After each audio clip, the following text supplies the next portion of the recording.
নমস্কার বন্ধুরা, রূপসী পাকশালায় সবাইকে আরও একবার স্বাগত জানাই। সামনেই 25শে ডিসেম্বর, তাই ভাবলাম আজ আপনাদের সাথে একদম খুব সহজেই ঘরোয়া পদ্ধতির একটা কেক শেয়ার করি।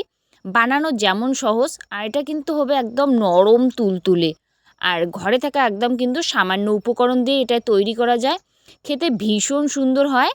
তো চলো পুরো রেসিপিটাই দেখতে থাকো, আশা করি আপনাদের খুব ভালো লাগবে। একদম একটা শর্টকাট কেকের রেসিপি, এর থেকে মনে হয় সহজ আর কেকের রেসিপি হয় না। দেখো দেখতে যতটা এটা সুন্দর, খেতেও কিন্তু এটা ভীষণ সুন্দর হয়। আর দেখো কতটা সফট। তো চলো পুরো ভিডিওটা দেখতে থাকো।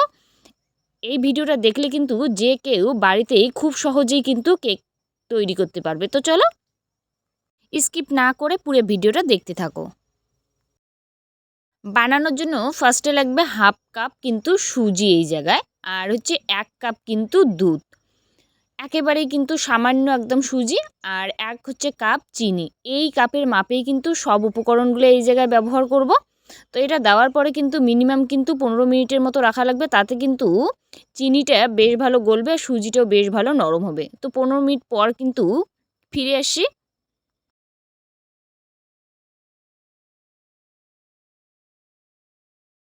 15 মিনিট পর ঢাকনাটা খুলে আপনাদের দেখাচ্ছি। দেখো চিনি থেকে কিন্তু অনেকটাই জল বেরিয়ে এসছে, দেখো কতটা পাতলা।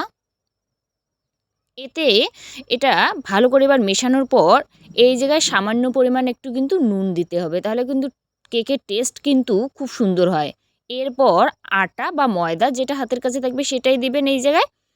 ফার্স্টে 1 কাপ দিয়ে কিন্তু এটা খুব ভালো করে আগে মেশানো লাগবে। তারপরে আর 1 কাপ এই জায়গায় কিন্তু ব্যবহার করা লাগবে, মোট 2 কাপ। চায়ের কাপে যে নর্মাল চায়ের কাপ আছে সেটা মেপেই কিন্তু আজকে কেকটা তৈরি করব। দেখো আর এক পাশে কিন্তু ঘুরিয়ে ঘুরিয়ে এইভাবে কিন্তু কেকের ব্যাটারটা তৈরি করা লাগবে। আর এই জায়গায় আছে ছোটো এলাচ, এটা থেতো করা, এটা দিলে খুব সুন্দর কিন্তু কেকের সেন্ট হয়। এটা দিয়ে খুব সুন্দরভাবে কিন্তু এটা মেশানো। দেখো ব্যাটারটা কিন্তু একটু ভারী, তাই আরও একটু দুধ দিয়ে এইভাবে কিন্তু ব্যাটারটা তৈরি করা লাগবে। একটু দেখে বুঝতে হবে যে ব্যাটারটা দেখো ঘনত্বটা ঠিক যেন এরকম হয়। এর সাথে মেশানো লাগবে ফার্স্টে বেকিং পাউডার হাফ চামচ, যতটা বেকিং পাউডার তার হাফ বেকিং কিন্তু সোডা, এটা এরকম মাপ। তারপর এই চামচে 2 চামচ কিন্তু রিফাইন অয়েল। এই জায়গায় বাটারও ব্যবহার করা যায়, তো হাতের কাছে বাটার থাকলে অবশ্যই করবেন, তেল থাকলে তেল, যেটা থাকবে হাতের কাছে সেটাই ব্যবহার করবেন। সব উপকরণ দিয়ে কিন্তু আরও ঘুরিয়ে ঘুরিয়ে একপাশে ঘুরিয়ে ঘুরিয়ে কিন্তু ব্যাটারটা সুন্দরভাবে তৈরি করা লাগবে। দেখো একদম কিন্তু ব্যাটারটা দেখো একদম ক্রিমি টাইপের, এরকম কিন্তু ব্যাটারটা করা লাগবে। খুব সুন্দরভাবে ফেটালে কিন্তু কেক কিন্তু হবে নরম তুলতুলে। ফেটানোর উপরে কেকের কিন্তু নির্ভর করে কতটা নরম হবে।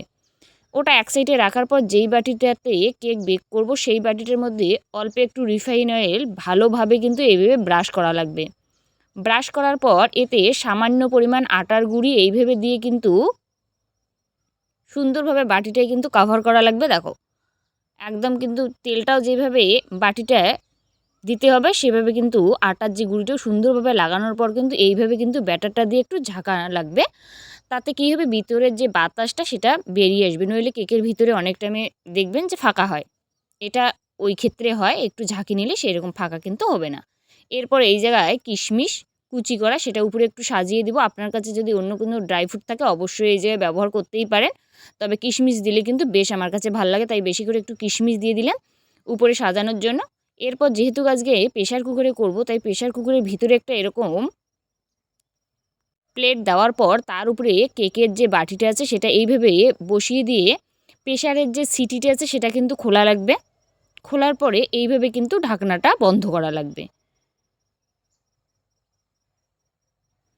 ঢাকনাটা বন্ধ করার পর গ্যাসে কিন্তু এটা মিনিমাম কিন্তু হালকা আছে, একেবারেই হালকা আছে 30 মিনিট কিন্তু বেক করা লাগবে। একেবারেই আঁচটা যেন থাকে লো। তো 30 মিনিট পর আপনাদের দেখাচ্ছি কেকটা কীরকম হয়।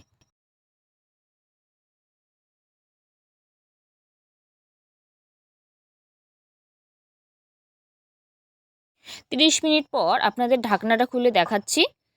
ঢাকনাটা খুলতেই চায় না প্রেশার কুকারের। তো ঢাকনাটা খোলার পরে দেখো কেকটা কিন্তু একেবারেই রেডি। তবুও একটু চেক করব একটা কাঠি বা টুথপিকের সাহায্যে। এরকম একটা কাঠি নেওয়ার পরে এরকম করে দেখবেন, যদি কাঠিটার গায়ে একটু ব্যাটার মানে থাকে লাগে আর কি ব্যাটার, তাহলে কিন্তু অবশ্যই আরও 5 মিনিট একটু বেক করে নেবেন, তাহলে কিন্তু রেডি। আমার কেকটা একেবারেই রেডি। এটা একটু ঠান্ডা করার পরে ছুরি দিয়ে এইভাবে কিন্তু ছাড়িয়ে নেওয়া লাগবে, তাহলে কিন্তু অনায়াসে এটা কেকটা বেরিয়ে আসবে।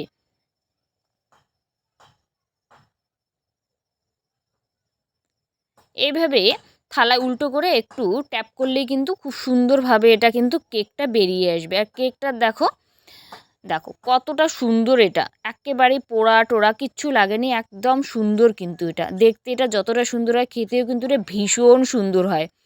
দেখো একেবারেই হবে কিন্তু নরম তুলতুলে কেক, আর বানানো খুবই ইজি। সেটা তো ভিডিওর মাধ্যমে আপনাদের শেয়ার করলাম। আশা করি রেসিপিটা আপনাদের ভাল লাগবে। ভাল লাগলে অবশ্যই লাইক কমেন্ট শেয়ার করে একেবারেই ভুলবেন না। আর যদি এই চ্যানেলের নতুন দর্শক, অবশ্যই চ্যানেলটাকে সাবস্ক্রাইব করে রাখবেন, পাশে থাকা বেল আইকনটি প্রেস করে রাখবেন, যাতে আমার নতুন রান্নার রেসিপিগুলো সবার আগে আপনার মোবাইলে পৌঁছায়। আপনাদের কাটিয়ে দেখাচ্ছি এটা কতটা সুন্দর হয়, একেবারেই কিন্তু তুলোর মতো হবে নরম। দেখো ভিতরটাও কিন্তু জাস্ট অসাধারণ, দেখো কতটা নরম তুলতুলে। তো তো দেরি কিসের, 25শে ডিসেম্বর বানিয়ে ফেলুন এরকম ঘরে নরম তুলতুলে কেক। টাটা, সবাই সুস্থ থাকবেন, ভালো থাকবেন। নেক্সট ভিডিওতে কিন্তু আবার দেখা হবে।